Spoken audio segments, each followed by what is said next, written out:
Buenas noches, bienvenidos a esta casa no es hotel. 201 años de la batalla de la Tablada. Quiero felicitar a todos los tarijeños, a todos mis coterráneos, que cumplimos 201 años de libertad.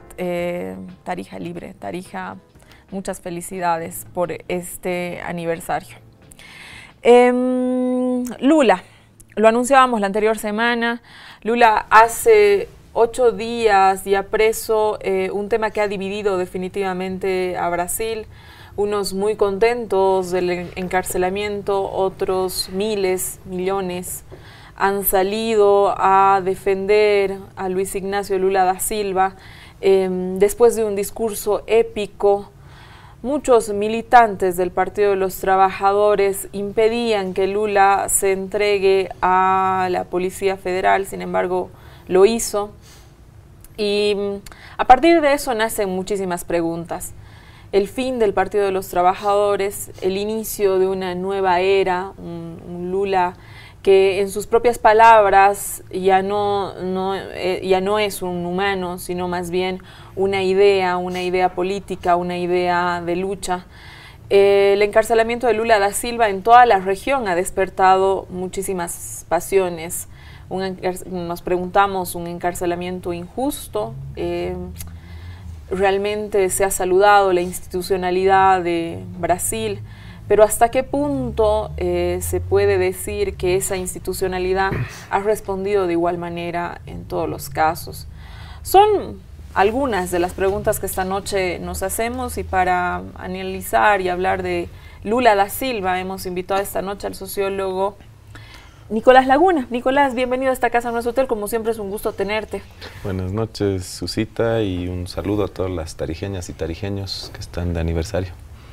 Con nosotros el politólogo Franklin Pareja. Franklin, como siempre es un gusto tenerte. A ti las gracias, querida Susana. Un saludo y un abrazo cariñoso a esa maravillosa y hermosísima tierra tarijeña. Realmente, probablemente uno de los lugares más hermosos que hay en el mundo. Sin duda. Tarija, capital de las sonrisas, la sucursal del cielo. Pero hermosa eso tierra, sin hermosa duda gente. Quédese con nosotros, volvemos después del corte para hablar de el encarcelamiento de Luis Ignacio Lula da Silva.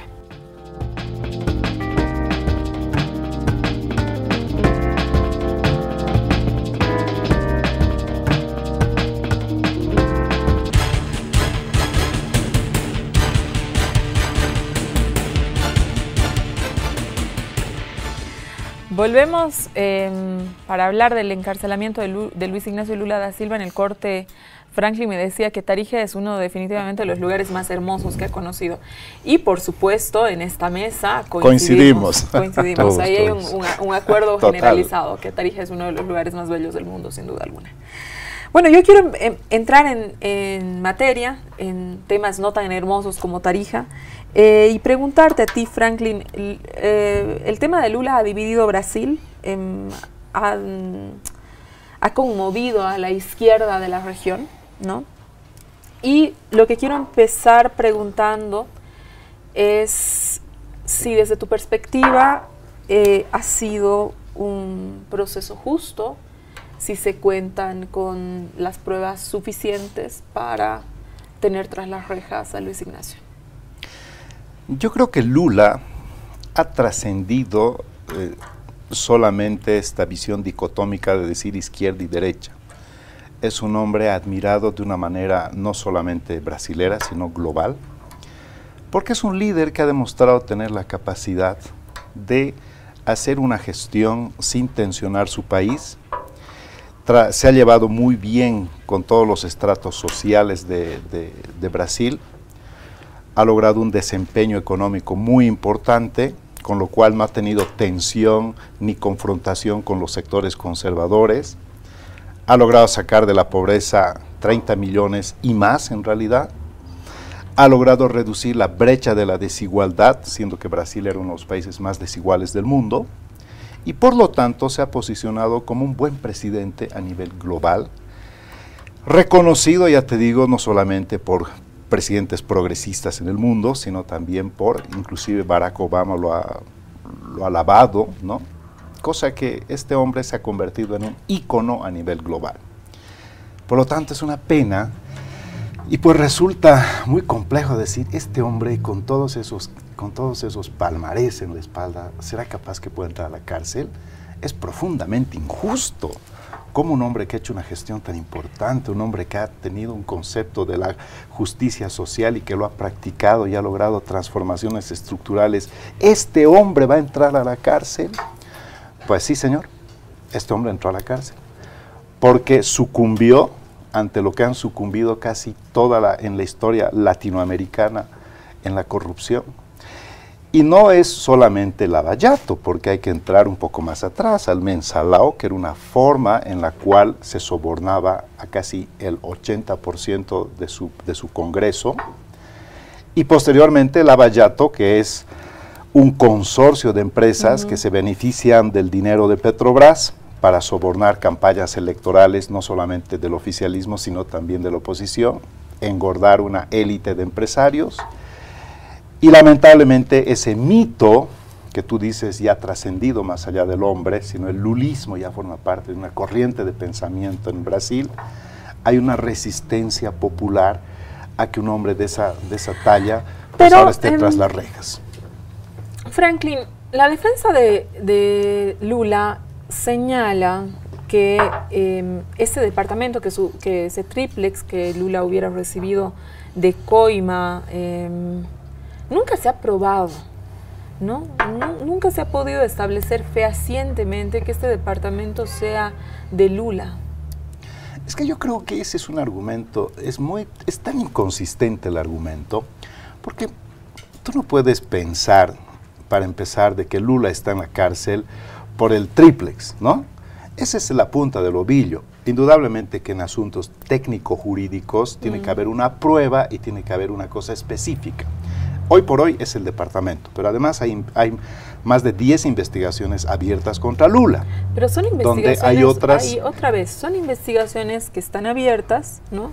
Y que yo creo que igual que tú, es decir, que una vez que, que hay pruebas, la gente debe pagar por actos irregulares que cometa. Pero, ¿se puede encarcelar a alguien por sensaciones? Es que es cuestionable, ¿no? Porque en ese caso tendríamos que entrar realmente a manejar el argumento cerrado de lo que es la defensa. Estaríamos asumiendo la posición de la defensa.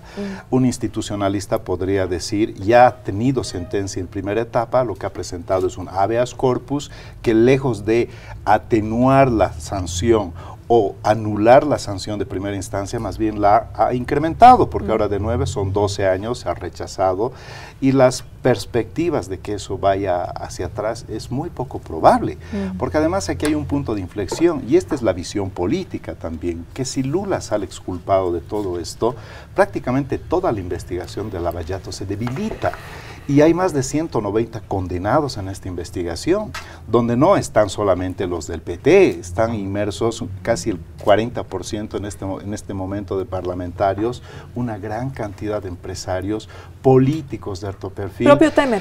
Y pronto... Propio Temer. Claro, Temer, yo te digo, tarde o temprano va a estar acompañándole a Lula. Es absolutamente inviable su permanencia ahí. Nicolás, a 7 meses de las elecciones en Brasil, según todas las encuestas, Lula por bastante diferencia era el primero.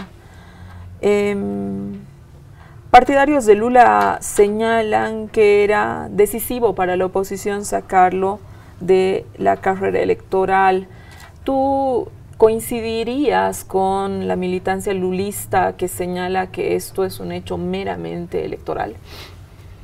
Yo creo que, Susana, no hay que perdernos en las minucias del hecho mismo, en los pequeños detalles. A veces perdemos el conjunto, el global de los procesos históricos por pequeños detalles que no son importantes, no son relevantes políticamente ni históricamente.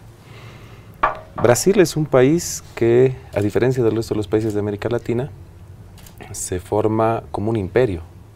Es decir, es el propio reino de Portugal que, huyendo de la Revolución Francesa, los ingleses los convencen de irse a Brasil, que era su colonia, y ahí fundan el Brasil como un imperio. Pedro I, el primer emperador del Brasil, Hasta 1889 el Brasil tiene un emperador. Luego va a pasar una serie de procesos entre elecciones censitarias y gobiernos dictatoriales hasta que en 1989 se inicia la democracia en Brasil. Brasil ha tenido un solo presidente izquierdista, Goulart, que duró 3 años. ¿Por qué tiene una historia como esta? Porque es un país que tiene en su sustrato la vida de los terratenientes, tiene el gran feudo como sustrato y el esclavismo como sustrato económico del desarrollo del Brasil a través de casi toda su historia. El día de hoy sigue siendo un país de gigantescas plantaciones dominadas por sectores terratenientes. Y de pronto llega Lula, el año 2003, llega Lula, empieza a gobernar y por supuesto, como decía, Lula llega a ser un presidente tan importante, tan bueno, que ni la derecha internacional, que ni el imperialismo, que ni nadie se atrevió a decir, oye, qué mal lo hace este tipo, o qué problema tuvo. Entonces, yo creo que toda la oposición a Lula, al PT y a su política, que era tan buena, espera el momento. Y el momento fue cuando Dilma Rousseff estaba con una aprobación muy baja, ¿te acuerdas? El Brasil andaba descontento con la política del PT, con Dilma Rousseff, y aprovechan para tumbar. El primer paso es tumbar a Dilma Rousseff, con cualquier pretexto, es decir, un argumento suficiente para sacar a la presidenta no existía. En cualquier lugar lo hubieran dejado culminar su mandato como corresponde. Y luego sigue, ¿no? Esto del abajato y todo, continúa hacia adelante para terminar de destronar al PT. Y yo creo que eso tiene que ver con todo el ciclo de gobiernos populares en América Latina, donde tienes presidentes que han hecho, igual Evo, grandes gobiernos, se discute si es él o Víctor Paz Estenssoro el mejor presidente de la historia de Bolivia. Tienes en Chávez un hombre que ha transformado radicalmente esa sociedad, en Venezuela. Y entonces la gran pregunta de las derechas, de esos sectores terratenientes, sectores burgueses, acostumbrados a gobernar estos países, es la pregunta, ¿cómo les ganamos? Si son tan buenos que han hecho un gobierno que los reconoce hasta el presidente de los Estados Unidos, ¿cómo sacamos del gobierno a estos personajes? Y entonces, claro, hay que ganar por walkover. Hay que desplazar al candidato, meterlo preso, esconderlo, sacarlo prófugo, lo que sea, con tal de tener un walkover. Es decir, ganar porque no hay contrincante al frente, porque cuando se te para al frente no puedes. Y yo creo que esa es una constante en América Latina, está sucediendo en todas partes, con estos escandaletes, ¿no? En Argentina igual, el tema de la corrupción, tal, para ir desplazando líderes políticos populares y generar de nuevo un escenario donde entre amigos pueden ganar los de siempre. El hecho mismo del encarcelamiento de Lula sí es una injusticia, porque no hay una sola prueba. Es decir, estamos hablando de un expresidente, no estamos hablando de un ratero de la esquina que robó una billetera. Y para los expresidentes y para los presidentes siempre en todos los países hay procedimientos que garantizan que la política no sea un factor dentro del encarcelamiento. Y en este caso no hay una sola prueba fehaciente. Puedes buscar en todos los periódicos, puedes buscar en todos los procesos, en las declaraciones. No hay una sola prueba fehaciente de que Lula sea dueño de ese o de que cualquier otro bien entregado por estas empresas. Entonces, si no hay un papel, ¿de qué se lo acusa? ¿No? Ah, no, es que el bien está a nombre de su amigo. Ese es el argumento para encarcelar a un expresidente. Decir que el bien está a nombre de su amigo. O de que hubo un diputado que dijo, porque además le iban a bajar la pena, le iban a bajar la condena, entonces dijo que Lula lo había hecho o no había recibido. No hay un solo papel. Yo no conozco un juicio en Bolivia que se maneja a ese nivel, y aquí se lo está manejando en Brasil al nivel de un presidente, de un expresidente. Yo creo que hay una responsabilidad histórica tremenda de parte de la justicia brasilera, y Temer, contra el que hay una grabación, un video donde él está diciendo, sí, oye, anda a coimear a tal para que no nos acuse, no, él no entra. Y con él lo que le sigue gustan donde está. los audios. Los audios, los videitos. Los audios y los videos. A ver, sectores conservadores latinoamericanos, Franklin, incluso la oposición boliviana ha emitido entusiastas declaraciones elogiando la institucionalidad de la justicia brasilera. Pero yo quiero rescatar lo último que decía Nicolás. Cuando se trata del presidente Temer, a quien evidentemente han existido audios, estos audios que con cuna, ¿no es cierto?, que hablaban de sobornos, etcétera.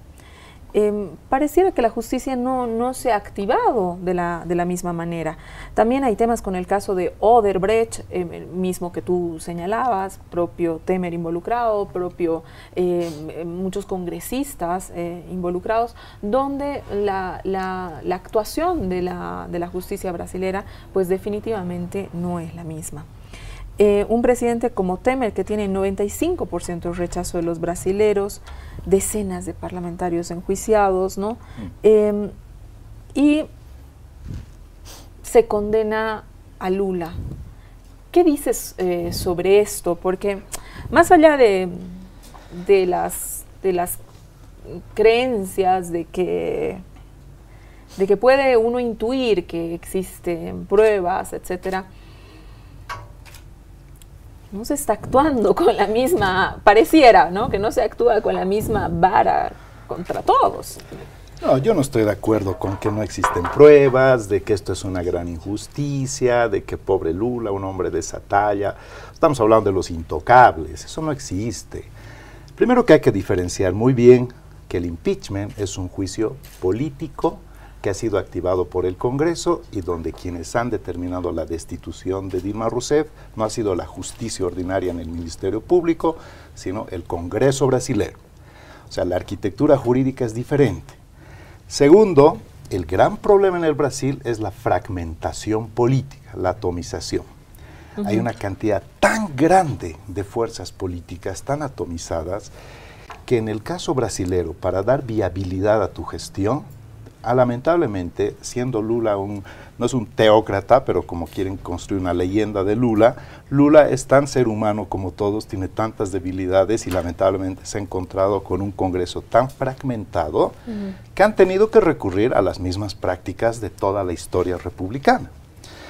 Así que no hay aquí angelitos, ni mucho menos gente que tenga una talla moral tan superior que no puede ser afectada por la justicia. Ya estamos entrando un poco en un dilema en el cual ya pareciera que no se lo puede tocar a digamos Lula, que ¿no? Entendiendo, por eso es la pregunta que te hago, digamos que entendiendo que todos, ¿no? Sí. Que acá no se va a salvar a nadie. Por supuesto. Que más allá de que la visión, porque ya es una visión de que yo creo que existe pruebas y yo creo que no existe pruebas, es una discussión que está sucediendo no solamente en esta mesa, sino que ha sucedido en el propio Brasil. Es que hay que diferenciar técnicamente esto. En esa sensación de la existencia o no de pruebas, como se trata de una sensación, también, digamos, existe un Congreso que está acusado, ¿no?, en los mismos documentos que se acusan a Lula. Eso existe un Congreso. Existen grabaciones que tienen que ver con el tema de los sobornos. Eso está en existencia. Entonces, como nadie tiene una talla moral, ¿cómo hacemos para...? Exacto, pero es que esto, por eso hay que diferenciar bien. Si me dices, Temer tiene grabación, pero por supuesto, Temer es más corrupto y probadamente corrupto que Lula y Dilma juntos, sin que yo quiera necesariamente decir que Dilma y Lula son corruptos, pero si tuviéramos que ver las fichas, Temer pues está mucho más adentro que afuera. Pero Temer tendría que ser sometido a un juicio político. Los impeachment es una figura constitucional que se activa mediante el Congreso. En este momento, en ese Congreso donde más del 60% tienen denuncias y están en procesos, además penales, ¿qué es lo que ha sucedido? En ese Congreso lo que sucede es que hay un pacto de no agresión. Y la caída de Dilma Rousseff no ha sido porque le han querido hacer la zancadilla a Dilma Rousseff, no, la caída de Dilma Rousseff ha sido porque el que en ese momento era presidente de la Cámara de Diputados, Eduardo Cunha, fue investigado precisamente por el tema del Lavallato. Y había una comisión de 4 parlamentarios donde 3 eran del PT. Y Eduardo Cunha quiso negociar con Dilma Rousseff para salir libre de esa investigación y Dilma Rousseff no aceptó.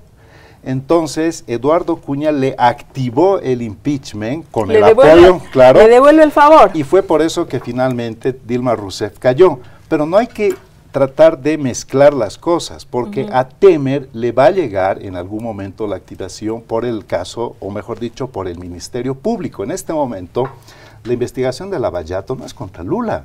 hay 190 condenas. Por supuesto. Contra parlamentarios, contra empresarios, contra políticos. O sea, no es que han dicho a Lula lo vamos a hacer caer. No, es parte de toda una investigación. Lo que pasa pues que Lula es un ícono, ¿no? Y entonces verlo a Lula tras las rejas, indudablemente claro, eso parecía algo imposible. No, a ver, yo quiero, digamos, donde evidentemente tengo una postura, como todos ustedes y toda la gente que nos está viendo, ¿no es cierto? Pero digamos, salir de aquello, claro, se activa inmediatamente a Lula y no se activa a Temer. Entonces, pero se va a activar. A Dilma se la saca de la presidencia cuando era de las pocas que no estaba y en no este cayó juicio. por corrupción. Lo del Dilma fue profundamente injusto, porque Dilma nunca cometió un acto de corrupción, pero fue un juicio político que le hicieron en el Congreso y no en el Ministerio Público. Correcto. En cambio, en este caso, este juez que ahora parece un super juez, ¿no?, que hablan de una independencia de la justicia en Brasil, otro mito, eso es falso, porque si realmente la justicia fuera independiente, como dicen, y hubieran altos niveles de institucionalidad, muchas cosas más estarían sucediendo. Lo que pasa es que el juez Moro ahora está en el caso Lava Jato. Tiene su jurisdicción federal, que es el estado de Paraná, en Curitiba, y en algún momento pues esto será extensivo a uno y a otro más. Así que no es que estos que están aquí en este momento son intocables, también les va a llegar, Susana, y probablemente les va a llegar con mucha más dureza. Por último, Eduardo Cunha ya está en la cárcel con 15 años de sentencia, el que no quiso, el que le activó el impeachment a Dilma Rousseff. A ver, Lula ya está en la cárcel, hace 8 días está en la cárcel. Dilma ha sido destituida por distintas razones que yo voy a coincidir con Franklin profundamente Sí, absolutamente. Y por encima del voto y una serie de cosas que, a ver, ¿no? Pero Nicolás, ¿qué pasa con el PT? Porque también ahí hay un problema con el Partido de los Trabajadores. ¿Por qué desde tu perspectiva crees que el PT no ha podido defender a su líder? ¿Qué problemas también existen dentro del PT? Porque, a ver, nosotros cuando hemos visto a Dilma sacada de la peor manera de la presidencia, ¿no?, tampoco hemos visto en paralelo un PT activo en defender a su presidenta, ¿no? Y ahora, si bien hay un PT que ha salido a las calles, que parecía que Lula después del 2003 estaba volviendo al origen, él mismo en su discurso lo dice, hoy día los de corbata no están aquí la gente que ha estado conmigo desde el principio, los del sindicato. Pero, ¿qué pasa en ese proceso que no se puede, de alguna manera, defender, si quieres, a los líderes? ¿Qué no serán, Nicolás, esas alianzas gigantes que a nombre de la democracia todo el pacto vale? Mira, yo creo que, en primer lugar, y yo no creo en las casualidades y en las independencias aisladas, te repito, para mí este es un proceso que se vino trabajando meticulosamente en el Brasil, de parte de quienes quieren recuperar el poder, por supuesto, hoy están en el poder, para destronar a Dilma, para encarcelar a Lula, para desbaratar el PT. Es como decir que la reforma tributaria y la relocalización de los mineros en Bolivia en los años 80 no tenían nada que ver uno con el otro. No, están totalmente articulados, son parte de un mismo plan económico, de reactivación económica que lo impuso Víctor Paz en su momento y que implicó la implementación del neoliberalismo en Bolivia. Esto también es una cosa bien articulada y, como te lo dije, en el momento en que Dilma estaba con una baja aprobación, aprovechan para sacar a Dilma. Cuando tenía 60% de aprobación no lo hubieran sacado, porque, como tú dices, el PT hubiera defendido su proceso histórico y su proceso político. Sin embargo, cuando está por el suelo, es el momento de golpear. Y eso es lo que ha pasado a Maduro también en Venezuela. Intentaron tumbarlo no cuando estaba con su mejor aprobación, sino cuando estaba con la peor aprobación y los mayores problemas económicos. A Dilma le hicieron lo mismo, lo lograron. Y luego viene Lula y luego viene el PT. Se trata de desarmar la estructura que ha logrado transformar el poder en Brasil. Yo creo que Brasil fundamentalmente se va a transformar hacia adelante. como país. Yo creo que la experiencia de Lula es una experiencia que le va a permitir al Brasil mirarse con otros ojos. Más allá de si sigue preso, de si lo liberan, pase lo que pase, el Brasil no va a ser el mismo. Y ahí el PT podrá o no tener un rol de reconstitución de la izquierda.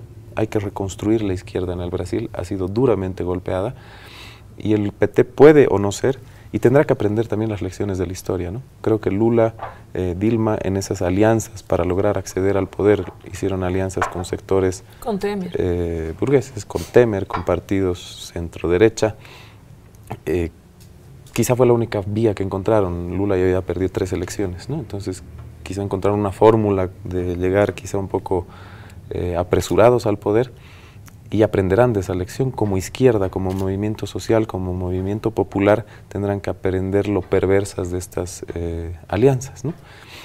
Pero eso parte de un proceso de reconstitución de la izquierda, de reconstitución de las organizaciones sociales y los sectores populares en el Brasil, que imagino a partir de ahora, inspirados en Lula y en lo que fue su gobierno, construirán ya opciones de poder mucho más agresivas, más contundentes, más firmes, y quizá con menos alianzas de estas que en el marco de la democracia parecen permitir. ¿Se radicaliza desde tu perspectiva, pactos. tanto la izquierda como la derecha?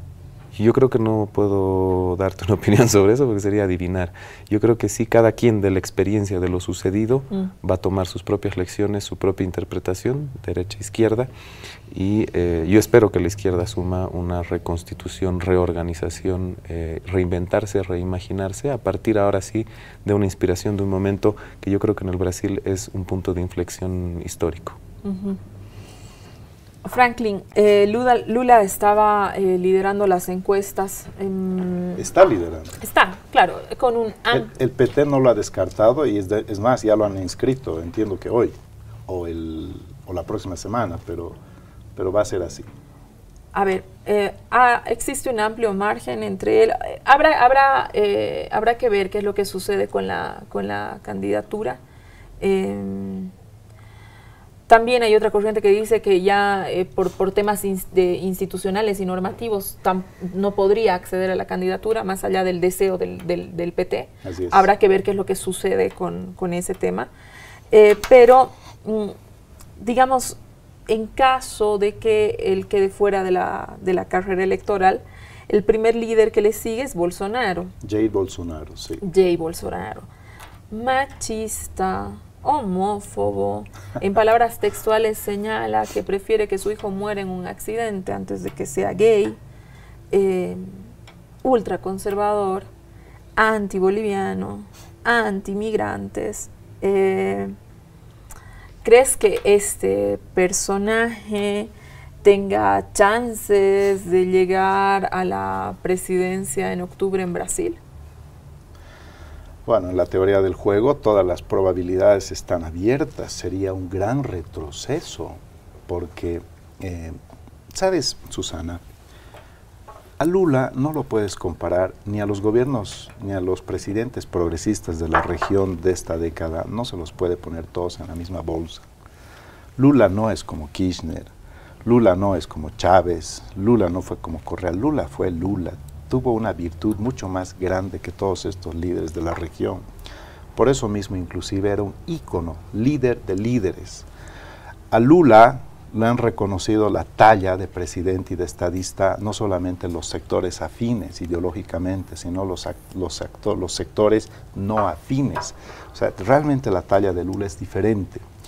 En algún momento se hizo una diferencia de las izquierdas en la región, ¿no? Se decía las izquierdas radicales, fundamentalistas, ¿no? Desde Castro, Chávez, Evo, Correa, y las izquierdas más descafeinadas, más light, más moderadas, y ahí señalaban a Michelle Bachelet y Lula particularmente.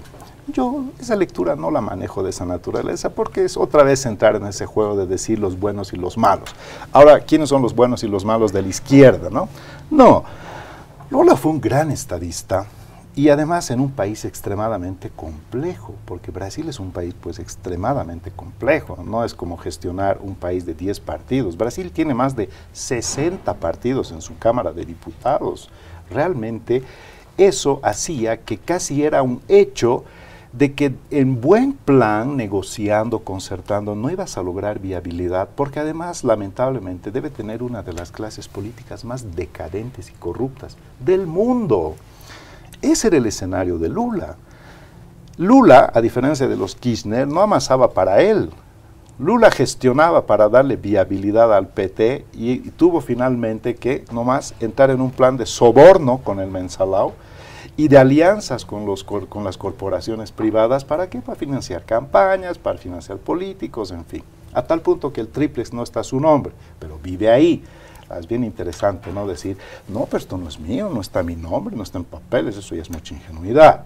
O sea, obviamente... Pero nadie lo ha visto ahí, pero no conoce el lugar. Tú sabes que la corrupción finalmente no deja pues facturas, pero los indicios también cuentan en temas técnico-jurídicos. Ahora, no es la primera, es la segunda, ya ha presentado su habeas corpus.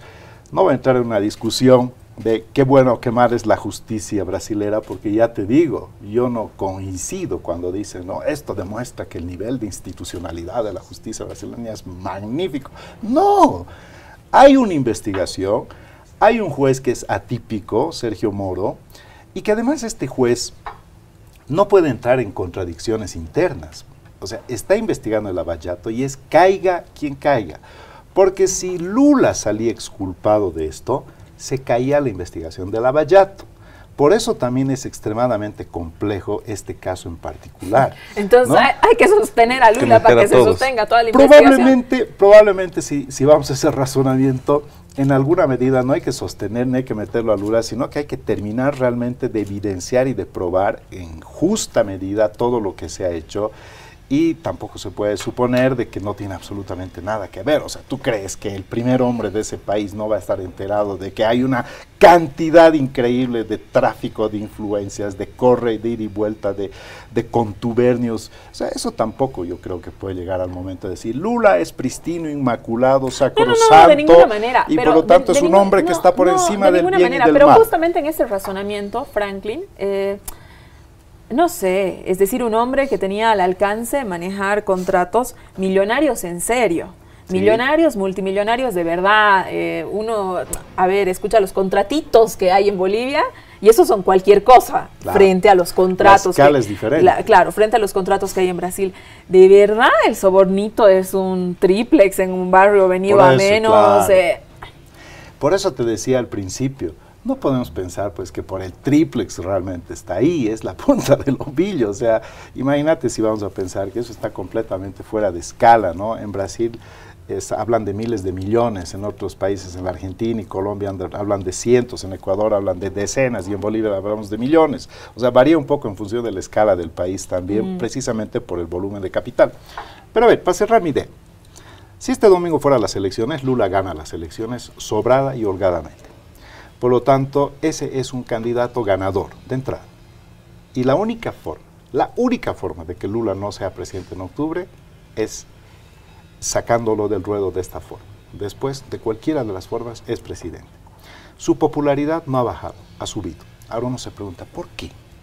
Finalmente este hombre se le ha demostrado que es un corrupto. No lo digo yo, lo dice la justicia brasileña. ¿Por qué? Por varias cosas. Primero, la talla moral de la clase política en Brasil es tan decadente que Lula parece más bien un juego de infantes al lado de lo que tienes. Tú ponías de ejemplo a Temer, correcto. Segundo, porque existe la nostalgia de un periodo maravilloso, además que los commodities también estuvieron extraordinarios en el periodo de Lula, y cuando vino Dilma Rousseff entró el periodo de depresión. Entonces, la nostalgia es que Lula fue un gran gestor. Lula ha sido, en su gestión se han descubierto en ultramar campos de petróleo que le han dado una robustez impresionante a su sector hidrocarburífero, y aquí hay dos pues grandes íconos. El buque insignia, el orgullo de los brasileros era Petrobras, que demostraba lo que nadie cree, que el Estado es capaz de ser un buen administrador. Tú sabes que en Latinoamérica nosotros decimos, ¿no? Cuando el Estado administra es corrupción segura. Bueno, con Petrobras se demostró al estilo de Petronoruega de que el Estado era un buen administrador. Se ha caído ese buque insignia. Resulta que de ahí salía el dinero para el soborno a la clase política, a los empresarios, los contubernios. ¡Boom! Se viene la primera caída del gran ícono brasilero. Y segundo, su gran defensor, el hombre del siglo, Lula, ¡boom! Se derrumba. es grave lo que ha sucedido desde el punto de vista también no solo político, sino sociológico. Ay, a ver, hay un tema, Nicolás. El juez Moro ha ido el año pasado a Argentina y ha dado una declaración o una entrevista a Infobae donde dice que la justicia tiene que estar acompañada de la opinión pública favorable. ¿Qué opinas cuando el juez Moro dice algo así? Yo creo que el concepto de justicia es un concepto bastante complejo. La forma occidental de organización de la justicia no necesariamente es justa, pero creo que la justicia siempre tiene que reflejar los preceptos morales y éticos de una sociedad. Es decir, si tú juzgas a alguien, solo puedes hacerlo bajo los preceptos éticos y morales de toda la sociedad. O sea, cuando decimos que es malo robar, lo decimos porque es un precepto social de todos. Quien ejerce el derecho a la justicia lo que está haciendo es sancionar ese precepto en distintos eventos que pueden sucederse. Pero eso no implica que la televisión te diga que es justo y que es injusto. Significa que hay una valoración social de una sociedad de la cual eres parte como juez. Y yo creo que el señor Moro lo que está haciendo es cumplir su tarea, cumplir su rol. Decir, bueno, la justicia no sirve, el juez Moro tampoco, nada sirve, la política brasilera está por el suelo, los políticos brasileños no sirven, nada sirve, ¿no? Y Lula está en la cárcel. Yo creo que el problema ahí central es que tú no puedes pensar acusar sin prueba suficiente, porque podría haber seguido investigando el señor Moro y si al final Lula le demuestran que se robó lo que se robó, bien, que se vaya a la cárcel. Pero fue muy presuroso, muy diligente en su actividad, para sostener el caso Lavallato, no lo sé o para qué, pero él fue demasiado diligente. Y creo que la sociedad brasilera, en este porcentaje de gente que tiene apoyando a Lula en las encuestas, ha demostrado que no está de acuerdo con el nivel de comprobación. Porque si se hubiera sancionado que Lula era un corrupto igual que los que están presos o que ha recibido un soborno millonario en su cuenta bancaria, tal, probablemente nadie lo apoyaría, se hubiera desmoronado de verdad. Entonces, lo que hay ahí es una diligencia demasiado apresurada del señor Moro, que puede justificar hasta con lo que ve en la tele o con la opinión pública brasilera para juzgar a una persona, cuando lo que se le exigía no es que no juzgue a Lula, sino que se tome el tiempo y las pruebas necesarias para decir si de verdad era culpable o inocente, ¿no? No es solo agarrar la punta del ovillo, hay que jalar la lana y hay que ver si de verdad hay algo en el fondo antes de juzgar. Él no puede prejuzgar, agarré la punta del ovillo, ahora sé que hay un bolillo de lana por detrás. Su trabajo como juez es verificar y comprobar que evidentemente hay eso. Y si en el proceso Lula salía presidente, bueno, ni modo, tenía que aguantarse el señor Moro. Pero él no puede apresurarse porque su casito se le va a caer a tomar una decisión sobre encarcelar a un expresidente. Él en sus propias palabras dice, voy a salir más grande, voy a salir fortalecido, voy a salir inocente. Yo creo que la salida de esto puede ser política. Si de alguna manera el Partido de los Trabajadores lograra remontar la situación en la que se encuentra de desestructuración a partir de la caída del liderazgo de Lula, si es que se mantiene preso, políticamente podría conseguir un indulto o algún tipo de beneficios. Si gana el señor Bolsonaro, probablemente no salga de la cárcel nunca. Y ya es un personaje mayor, ¿no? Lula ya tiene... ¿Puede construir otro candidato? Lo que sí puede ¿Tiene es, tiempo?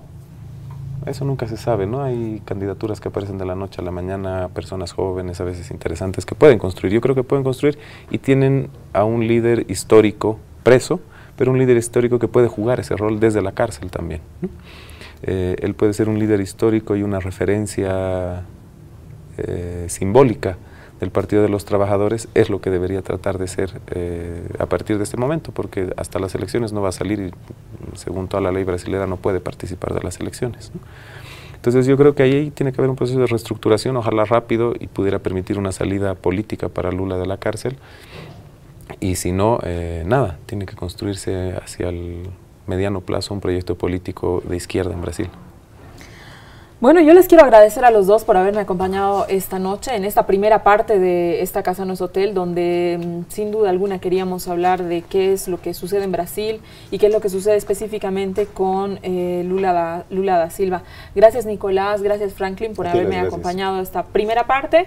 Venimos con la segunda parte del programa en relación, vamos a hablar de la creación de la comisión de investigación de Odebrecht en Bolivia. El caso Odebrecht también llegó a Bolivia. Así que en nuestra segunda parte hablamos de eso. Muchas gracias. Gracias, Susana. Gracias a ti.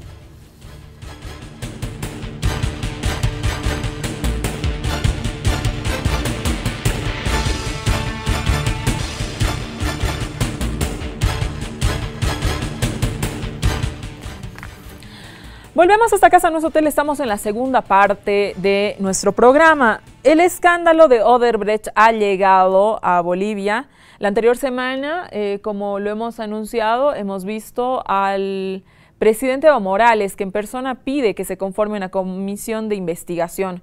Por otro lado, hemos visto a la oposición que lo que está pidiendo es que la investigación pueda incluir a todas las obras que hubieran sucedido en Bolivia. El caso de Odebrecht se empieza en investigación en Bolivia a raíz de una denuncia que hace en Twitter el fotógrafo Sammy Schwartz sobre unos documentos que aparentemente están publicados a raíz de la investigación que se ha desarrollado en los otros países. Para dar un contexto, el tema de Odebrecht ha involucrado a presidentes, a vicepresidentes, a expresidentes, a exvicepresidentes de muchísimos países. Hemos visto ahora en Perú, hemos visto en Ecuador, hemos visto en Brasil, una serie de personalidades políticas, en Argentina también, involucradas con este tema. Parecía que no llegaba a Bolivia, sin embargo, se revela que existen unas siglas que indican montos que hubieran sido desembolsados en calidad de coima a funcionarios bolivianos. Es por eso que hemos invitado esta noche a la diputada Susana Rivero. Susana, muy buenas noches. Estás a cargo de esta comisión. Quiero el próximo bloque que nos cuentes cómo va a ir esta investigación. Claro que sí, con mucho gusto, como siempre, estar aquí esta noche y poder aprovechar el espacio para explicar. Mira, me he venido con todos los documentos, porque las cosas serias hay que hacerlas así, con los papeles, de cara a la gente, y esperamos que esta noche podamos por lo menos esclarecer algunas cosas y contar la ruta que vamos a seguir. Te agradezco mucho, Susana. Quédese con nosotros en esta casa, en nuestro hotel. Volvemos con la diputada Susana Rivero.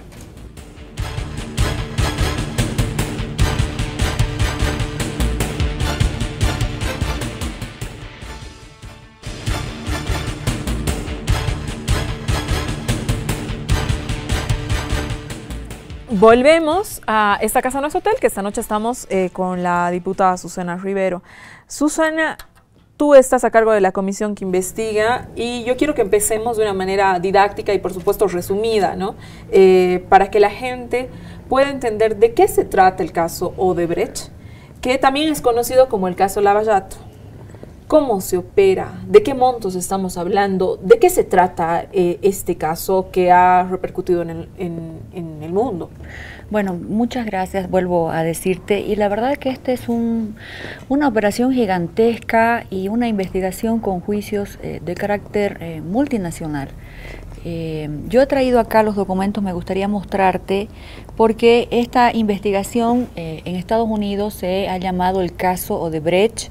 Tiene como código CR 16643. He traído acá, si la cámara me ayuda, este es el caso Odebrecht, que ha sido investigado por el FBI, por la sección de fraudes del Departamento Criminal de Estados Unidos. Sí, es que es bastante largo, ¿no? Pero ya mostrando por lo menos la primera parte, si nos logra acompañar la cámara.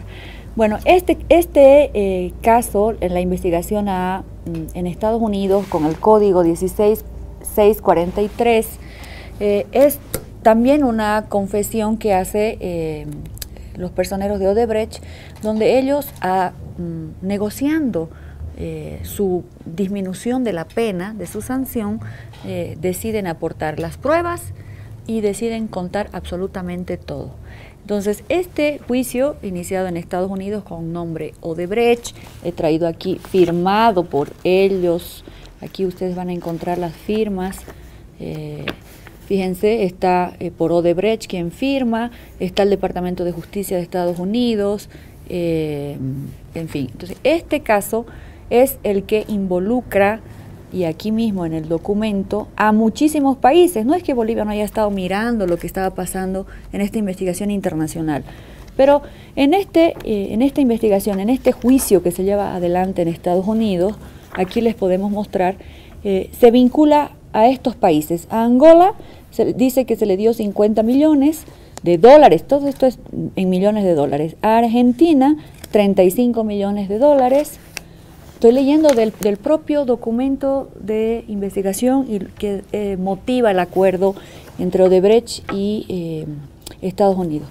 En Colombia dan 11 millones, en República Dominicana 92 millones, en Ecuador 33.5 millones, en Guatemala 18 millones, en México 10.5 millones, en Mozambique 900 mil dólares, en Panamá 59 millones de dólares, en Perú 29 millones de dólares, y es en esta investigación de Perú que hace poquito hemos visto que ha tenido que renunciar Kuczynski porque esta es una operación, vuelvo al inicio, una operación internacional de seguimiento a un esquema masivo de sobornos y fraudes internacionales utilizando el sistema financiero mundial, ¿sí?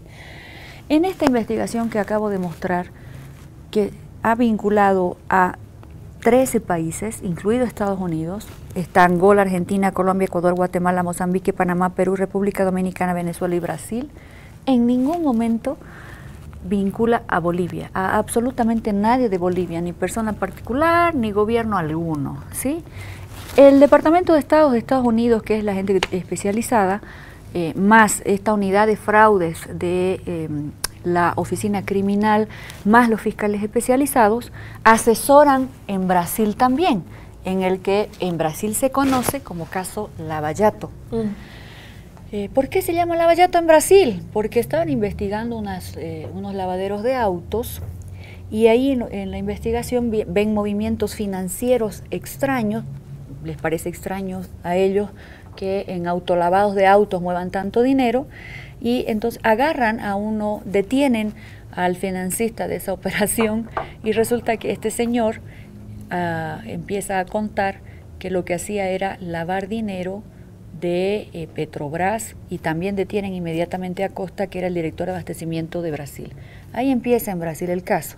Estos dos, Youssef, que se llamaba el financista, y Costa, el director de Petrobras, en la investigación también negocian su sanción, su pena, y deciden aportar la prueba en la investigación de Lava Jato.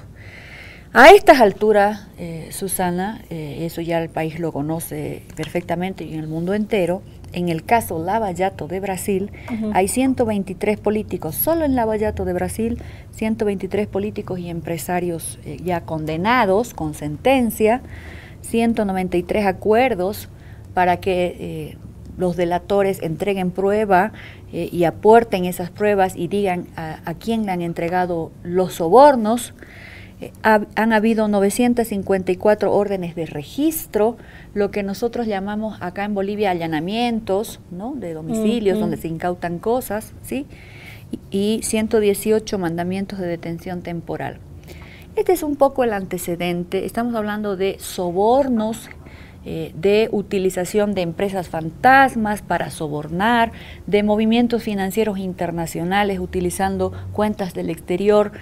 Un ejemplo voy a poner en el caso que Bolivia ya inicia su investigación. Uno de estos 954 órdenes de registro, unita de esas, de las 954, se llama Operativo Castillo de Arena.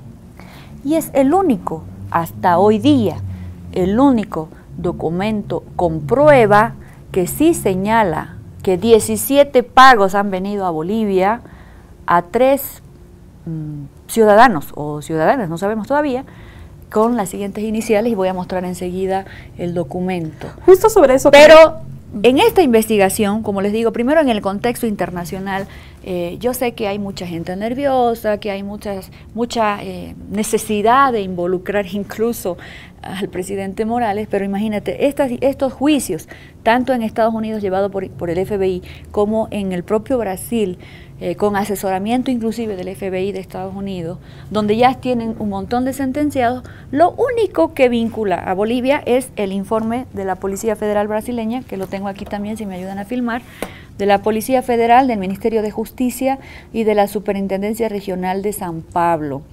Este es un relatorio de lo que incautaron en este operativo, que se llama Castillo de Arena,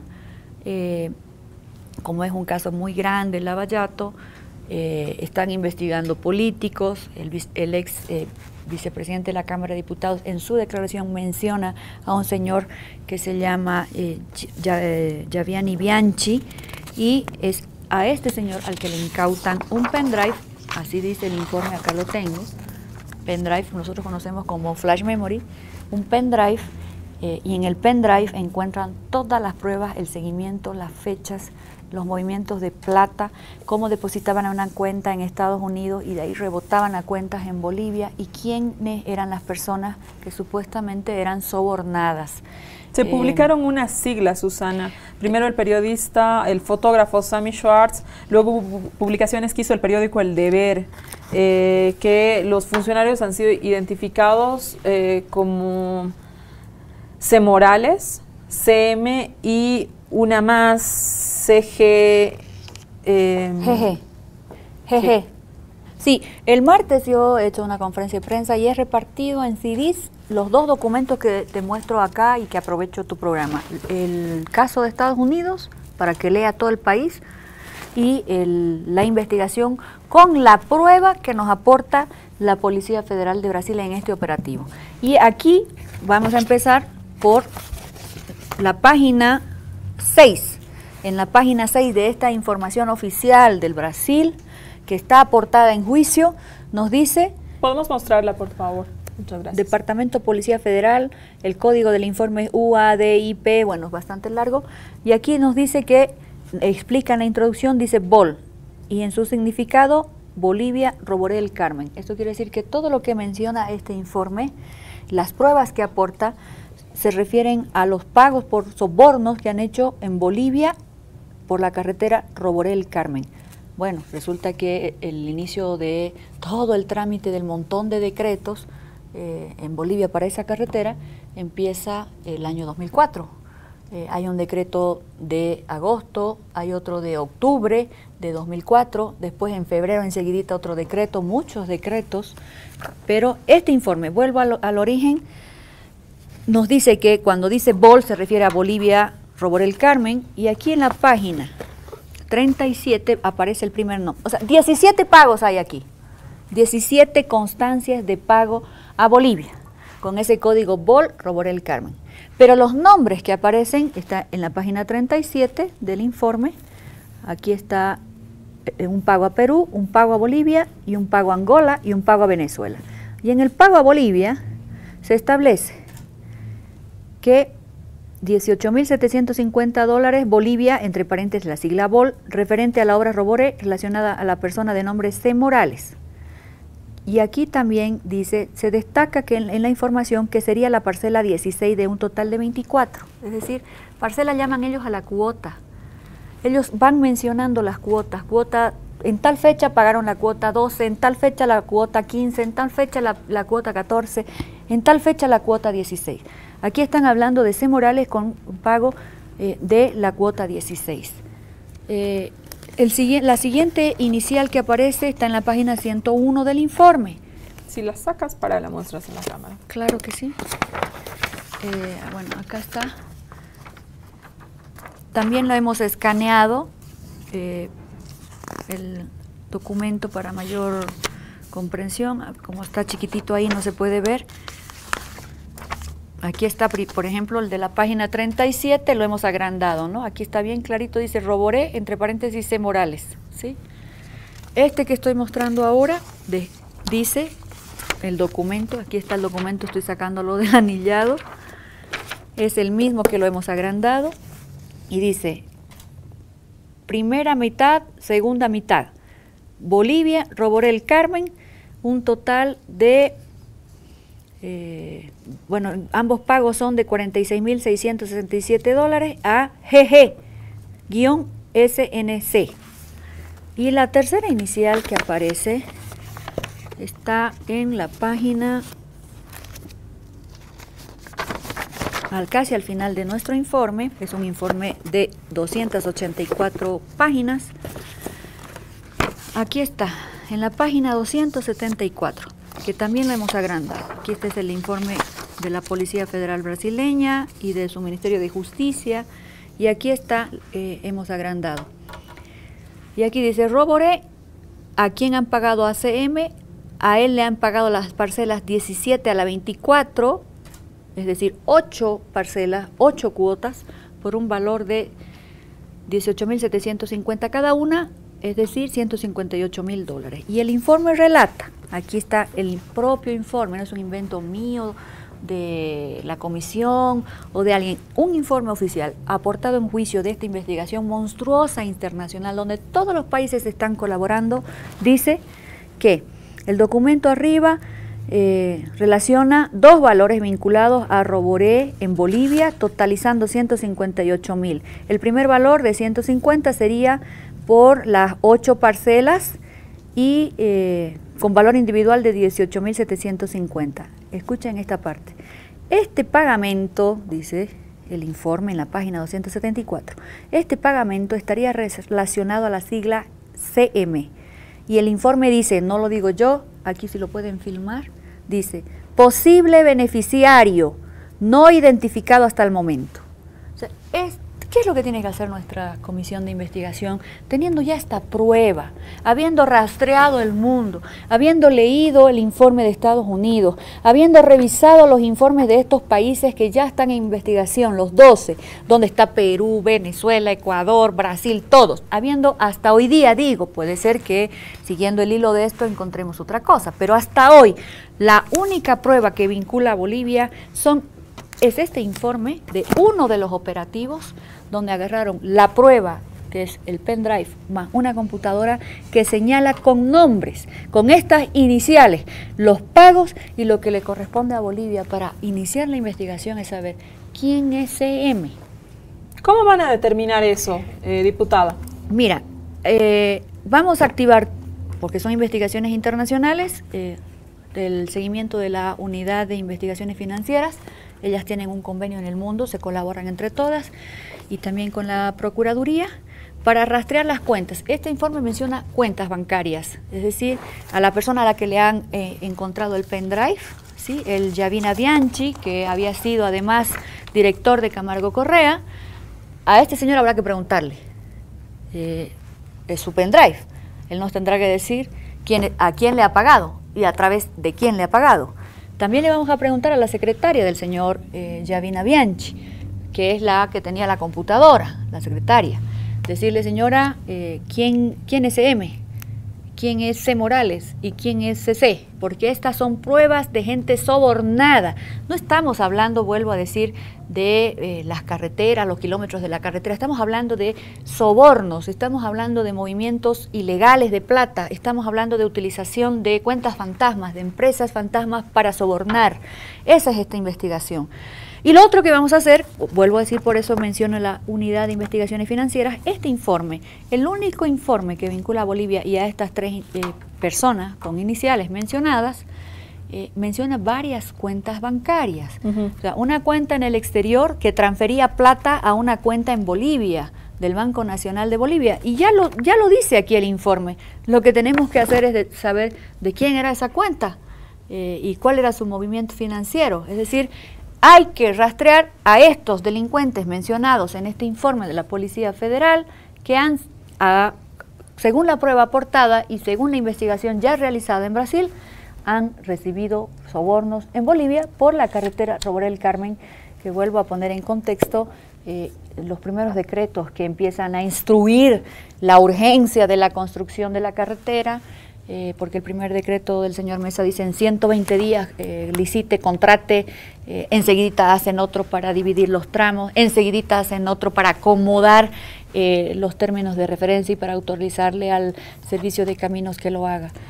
Diputada, yo A ver, tengo una duda. Han habido dos reacciones. La primera, como lo señalaba en la introducción, la del propio presidente Evo Morales en persona solicitando a la Asamblea Legislativa que se pueda establecer la comisión.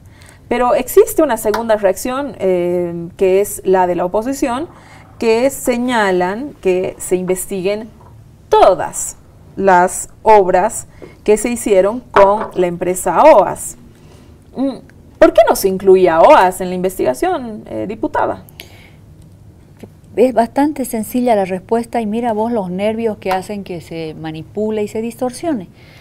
La investigación está abierta, Susana, amigos que nos ven esta noche, la investigación está abierta, pero estamos empezando por donde ya tengo prueba.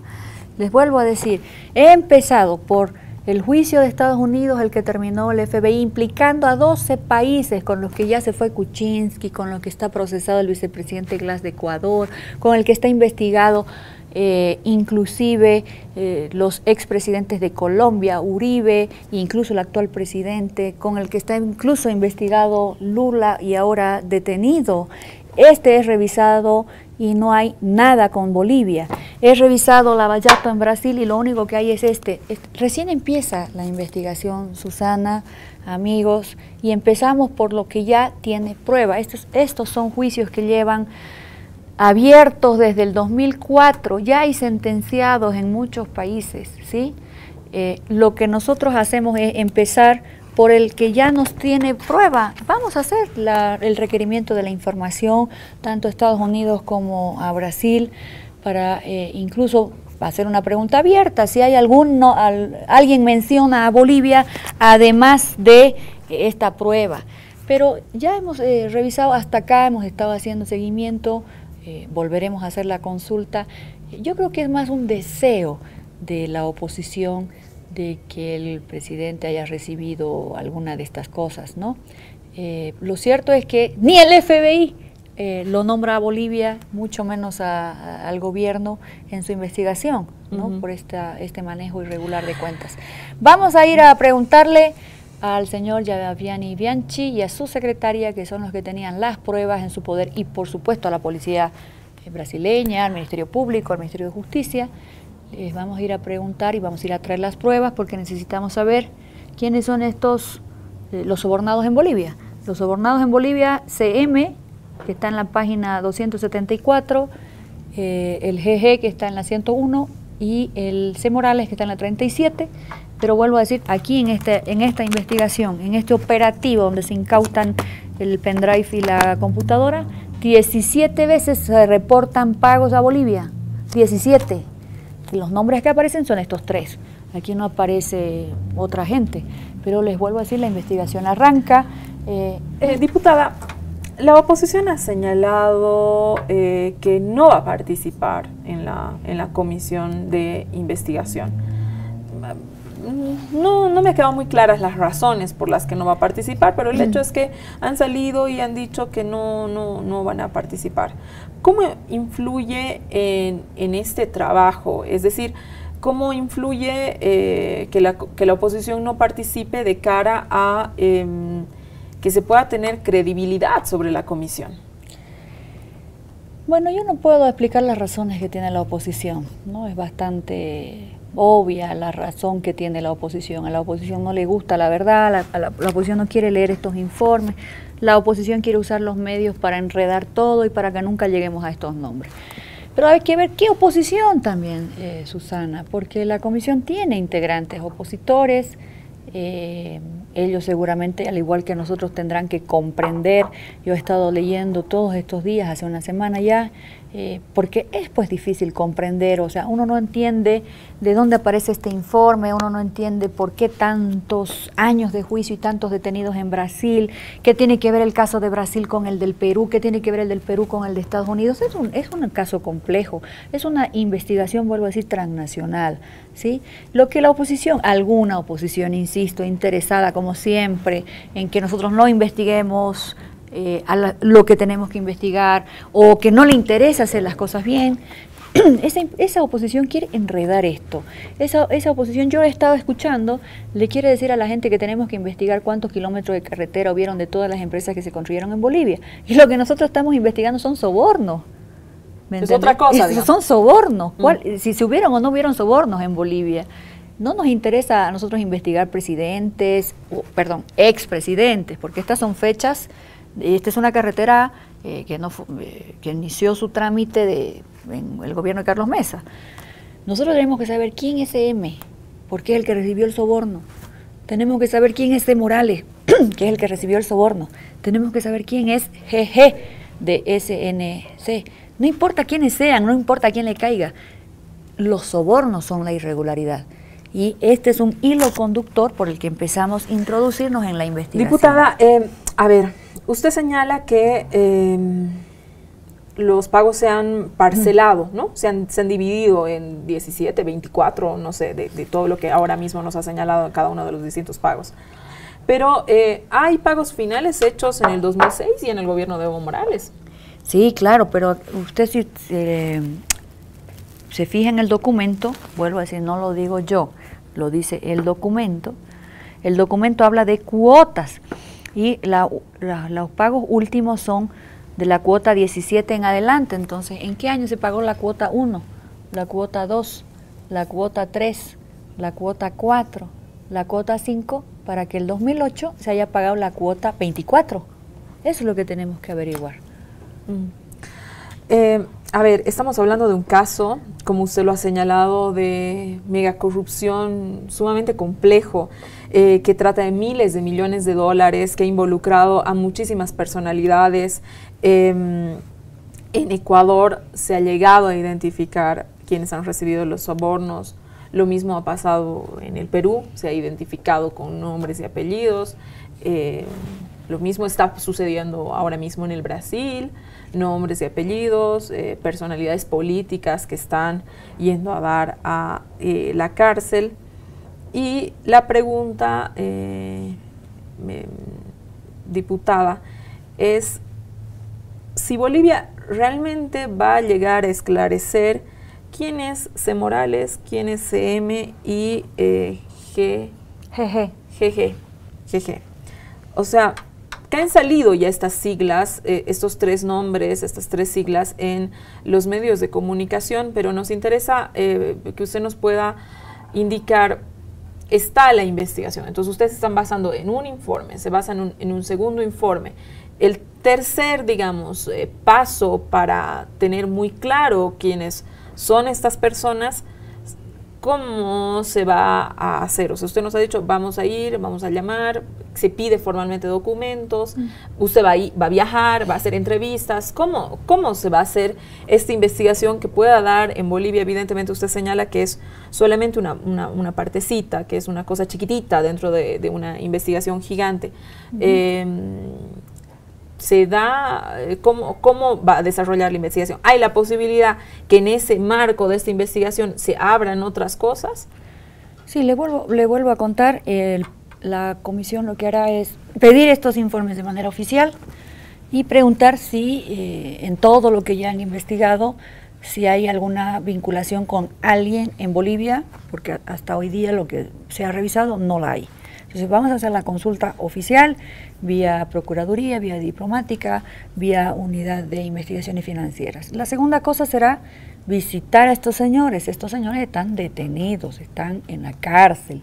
Preguntarles quién es M, que recibió 8 cuotas, de la 17 a la 24. Quién es C. Morales, que probablemente recibió las primeras cuotas. Aquí se señala que recibió la cuota 13 a la 16. ¿Y quién es GG? Que recibió un monto fijo de 93.000 y poco más de dólares.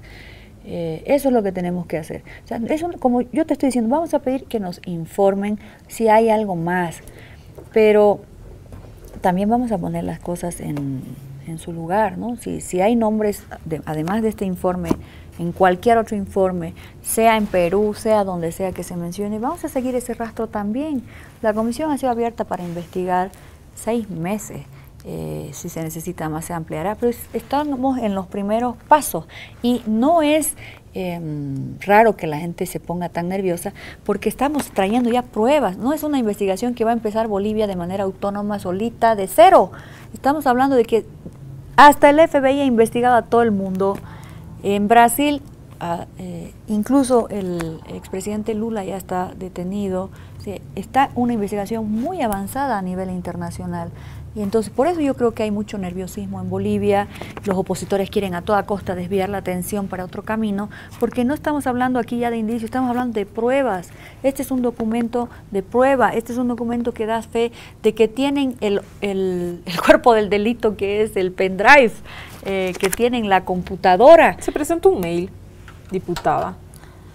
Un mail que luego la ministra de Comunicación ha salido vía redes sociales explicando que intentaría enredar este asunto. ¿Pero de qué se trata este mail? ¿Usted lo conoce? ¿Usted sabe de qué está hablando? Yo vi en las noticias, igual que todos, ¿no? Eso no está en este informe.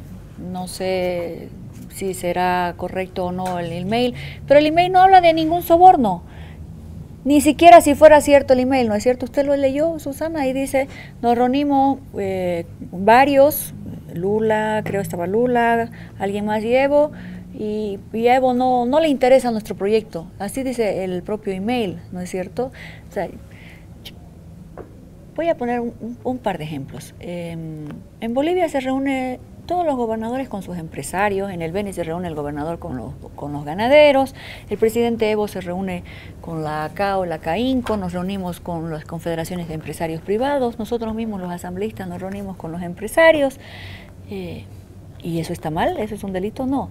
Estamos investigando, y no desviemos la atención, estamos investigando sobornos.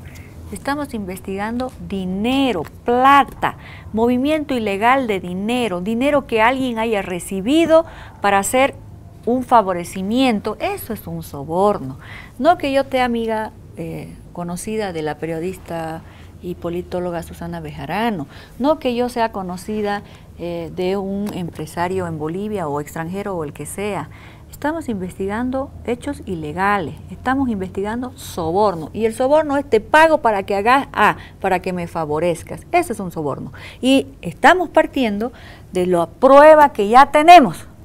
¿Quiénes son estos 3 delincuentes que han sido sobornados? Eso es lo que tenemos que empezar a investigar y, por supuesto, preguntar en la investigación Lavallato, que es la grande de Brasil, y en la de Estados Unidos, que es la que vincula a los otros 12 países, si hay algo de Bolivia, y por supuesto vamos a pedir esa información para seguirla ampliando.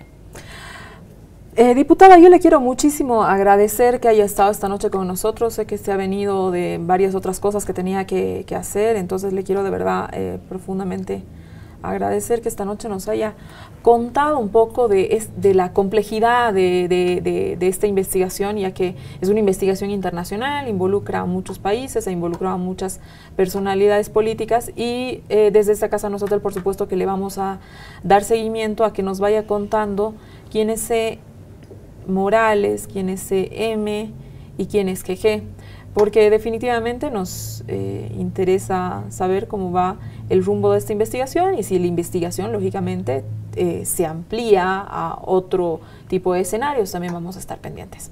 Gracias a vos, Susana, gracias al país. Yo siempre invito a que si alguien conoce de algún otro hilo conductor con prueba que nos permita llegar a detectar si hay más casos al que ahora con el que arrancamos, pues está bienvenido en la comisión. Pero vuelvo a decir, no es porque no me gusta Evo, que yo voy a decir mañana investiguenlo a Evo, o no es porque no me guste Rubén Costas, que yo voy a decir investiguémoslo a Rubén Costa porque Rubén Costa puso contraparte para esta carretera. No, no se trata de eso, no se trata de hacer política, se trata de agarrar con estos delincuentes que forman parte de una mafia internacional de gente que era sobornada para hacer o dejar de hacer. Y eso es lo que Bolivia debe investigar. ¿Quién es M, quién es GG y quién es Morales? Le agradezco mucho, diputada. Vamos a estar pendientes de qué es lo que sucede con esta investigación interesantísima, además, que ha generado esas renuncias, esos encarcelamientos, que han involucrado a tantas personalidades políticas. Muchas gracias por habernos acompañado esta noche en esta casa, no es hotel. Reiterar la felicitación a los tarijeños, a Tarija. Conmigo hasta el siguiente domingo. Quédese en la programación de ATV. Muy buenas noches.